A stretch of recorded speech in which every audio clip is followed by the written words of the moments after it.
Thank you, Emily. Thank you, Emily's list. I won't speak very long because we have such an amazing lineup of speakers.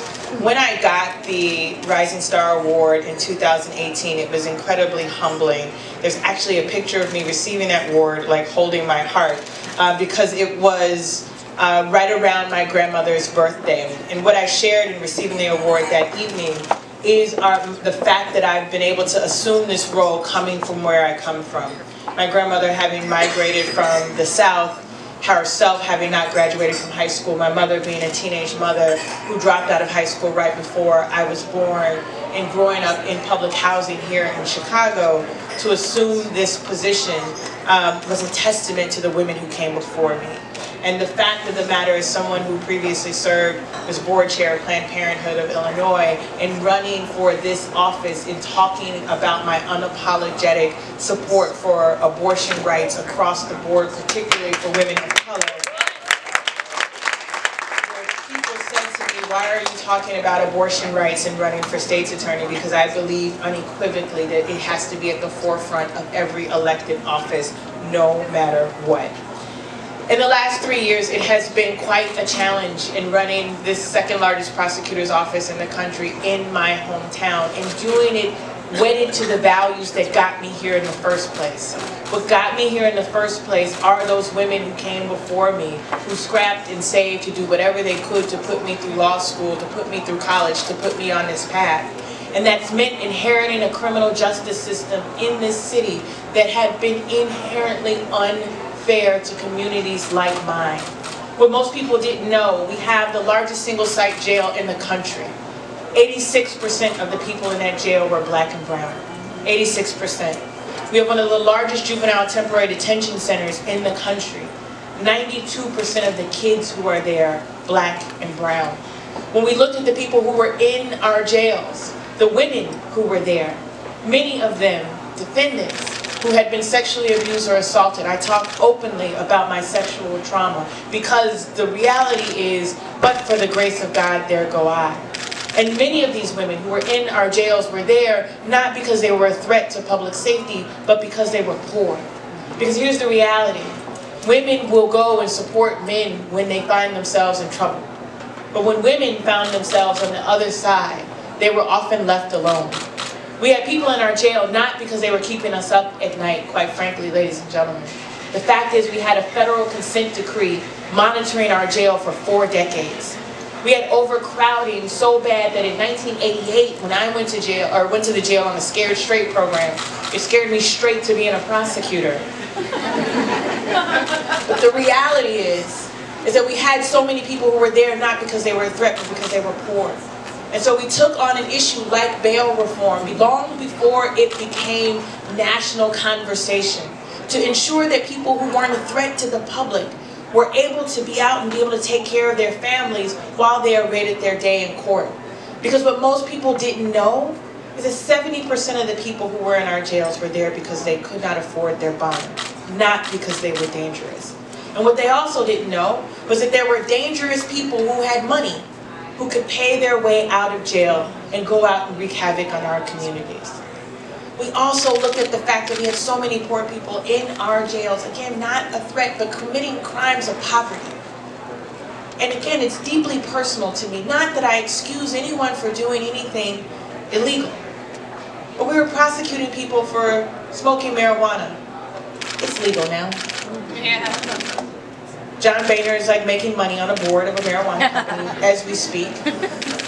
And that's why it was important for me when I saw that. People ask me, what drove you to fight for marijuana legalization and reform?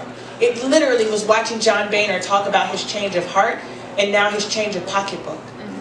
And so I sat there at the table when they were coming up with the legislation and said, before you sell a single brownie, joint, gummy, you better make it right for those communities who had been impacted by the war on drugs and vacate the convictions of everyone. We have a historic legislation here in Illinois that does that, and I pushed for that.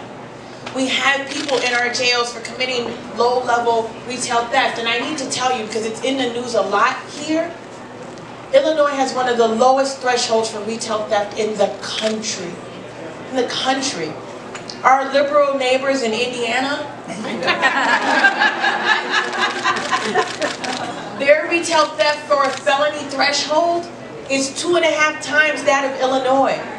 Scott Walker country in Wisconsin, their threshold is $2,000. In Minnesota, I just met the lieutenant governor from Minnesota, their threshold for a felony is $1,000. You know what it is in Illinois? $300. In 2016, when I came into office, it was the bloodiest year in the city in almost 20 years. The bloodiest year. We had 760 plus people who were murdered just in Chicago. 4,000 people who were shot. Awful national news about our violence. And the young people who were dying, they reminded me of me. Because if you would have said to me, or my mother, that the first black woman to be elected to this role would come from Cabrini, no one would believe it. So every death in Lawndale, in Austin, in neighborhoods far-flung remind me of mine. And yet, when I looked at our resources in 2016, the #1 referred prosecution in our office wasn't guns. It wasn't shootings. It was retail theft. And so we used our discretion to say, how can we reallocate our resources, hold people accountable, and at the same time invest in violence strategies? And we created the Gun Crime Strategies Unit. We put our lawyers, who we were able to reallocate into neighborhoods plagued by violence. And we saw a decrease in violence in those neighborhoods that surpassed those in neighborhoods that didn't have them. And that's because in this work, I realized that we have to do things differently with the knowledge that my mother and my grandmother showed to me. That sometimes you got to put your neck out there and try things differently and take the bruises that come with it. You may not know this. I've been bruised a lot. But I'm so humbled by the people who've come before me. That I recognize that as our city and gun violence has gone down year over year for the last 3 years, as we've been able to become a national model, there's not a presidential Democratic nominee that doesn't have a criminal justice platform that they're running on.